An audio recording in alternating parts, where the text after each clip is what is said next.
Dewan Juri yang terhormat, perlu kita ingat kembali bahwa status quo kita saat ini ialah di mana zaman telah mengalami perkembangan. Salah satunya adalah dalam bidang iptek, di mana tentunya dengan kemajuan bidang iptek ini juga sudah sepatutnya kita dapat memenuhi hak asasi masyarakat dalam mendapatkan informasi secara efektif dan efisien. Sama halnya dengan pengenalan kebijakan dari pemerintah, di mana hal tersebut hanya dapat diatasi dengan keberadaan influencer ini sebagai wadah perkenalan pertama kepada masyarakat, di mana tentunya permasalahan pada kesempatan kali ini tidak dapat diselesaikan jika mosi kali ini direalisasikan Dewan Juri yang terhormat. Memasuki poin sanggahan yang ada, di sini kami memiliki 3 poin sanggahan utama mengenai argumentasi yang telah dipaparkan oleh pembicara dari tim pemerintah. Poin yang pertama, pembicara dari tim pemerintah menyatakan bahwa influencer sering menyederhanakan informasi kebijakan yang dikeluarkan oleh pemerintah. Namun Dewan Juri yang terhormat, sosialisasi yang dilakukan oleh influencer ini hanyalah merupakan sebuah perkenalan awal kepada masyarakat luas, di mana dengan menyederhanakan informasi yang ada, ini ditujukan atau diharapkan dengan penyederhanaan informasi ini akan menarik minat masyarakat luas terhadap peraturan yang akan ditetapkan atau dikeluarkan pemerintah. Poin sanggahan yang kedua, pembicara dari tim pemerintah menyatakan bahwa tidak ada diskusi terbuka jika kita menggunakan influencer sebagai wadah sosialisasi. Namun Dewan Juri yang terhormat, perlu kita ingat kembali bahwa influencer hanyalah wadah sosialisasi awal kebijakan yang akan dikeluarkan oleh pemerintah, bukan wadah untuk uji kebijakan, di mana uji kebijakan akan diambil alih langsung oleh pemerintah dalam hal pelaksanaannya itu sendiri. Dewan Juri yang terhormat.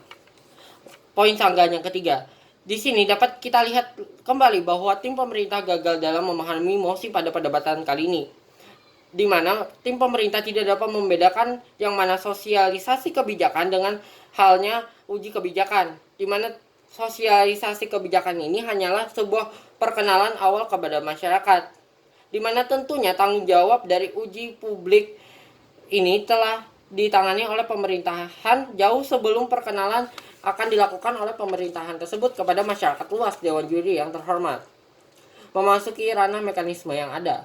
Berdasarkan permasalahan yang muncul di permukaan ini, maka kami dari tim oposisi memberikan beberapa mekanisme ataupun solusi yang dapat ditempuh untuk menyelesaikan permasalahan yang ada.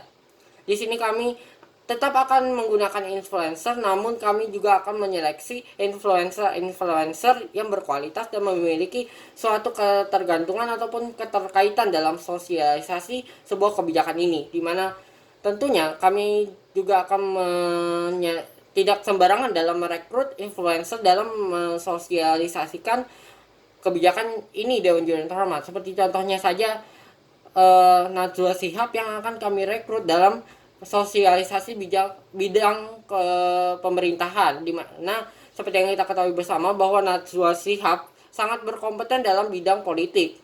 Selanjutnya kami akan memberikan contoh kedua, di mana kami akan merekrut Dr. Reisa Broto dalam sosialisasi kebijakan dunia kesehatan, di mana seperti yang kita ketahui, Dr. Reisa Broto merupakan seseorang yang sangat berkompeten dalam bidang kesehatan. Dewan Juri yang terhormat, memasuki ranah argumentasi yang ada, di sini kami memiliki 3 poin argumentasi utama mengapa. Yang pertama, mengapa kami menolak adanya mosi ini. Yang kedua, mengapa kami menggunakan influencer sebagai sarana sosialisasi sebuah kebijakan yang dikeluarkan oleh pemerintah. Dan yang ketiga, apa saja dampak yang akan terjadi jika mosi ini tidak direalisasikan. Memasuki ranah argumentasi yang pertama, mengapa kami menolak adanya keberadaan mosi kita kali ini.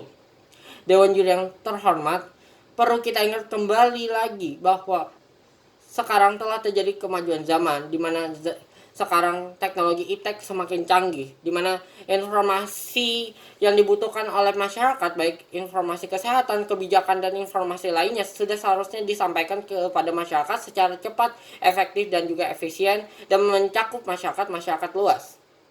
Maka kami meyakini bahwa penggunaan influencer ini adalah suatu langkah yang tepat, di mana influencer dapat menjadi wadah yang tepat dalam memperkenalkan kebijakan tersebut. Yang kedua, Mengapa kami menolak adanya musik kali ini? Karena hal ini berhubungan dengan hak asasi manusia itu sendiri, di mana sudah seharusnya manusia mendapatkan informasi secara baik dan benar dan hormat. Di mana hal ini tentunya mengapa kami menolak musik ini, di mana masyarakat harus mendapatkan informasi awal sebelum mendapatkan informasi lanjutan dari pemerintah, yaitu informasi awal ini akan disampaikan oleh influencer itu sendiri, Dewan Jurnal terhormat.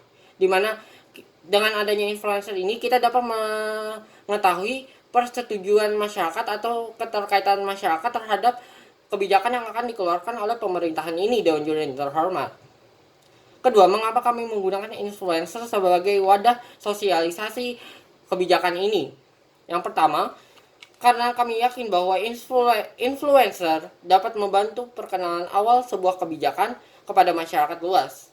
Di mana hal ini tentunya dapat membantu masyarakat luas memahami informasi awal atau informasi pertama mengenai kebijakan yang akan dikeluarkan oleh pihak pemerintah.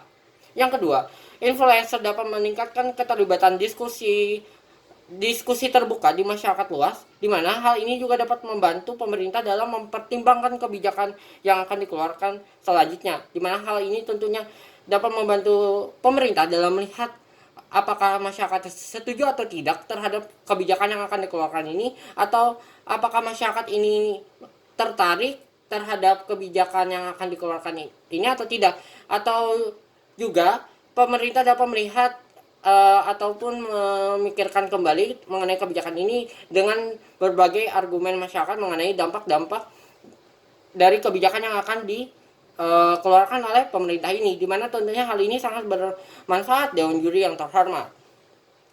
Yang ketiga, dampak apa saja yang terjadi jika musik ini tidak direalisasikan? Tentunya yang pertama, masyarakat akan lebih terbuka dalam menyampaikan pendapatnya mengenai kebijakan yang akan dikeluarkan oleh pemerintah. Karena masyarakat merasa lebih leluasa dalam mengemukakan argumennya mengenai kebijakan yang akan dikeluarkan.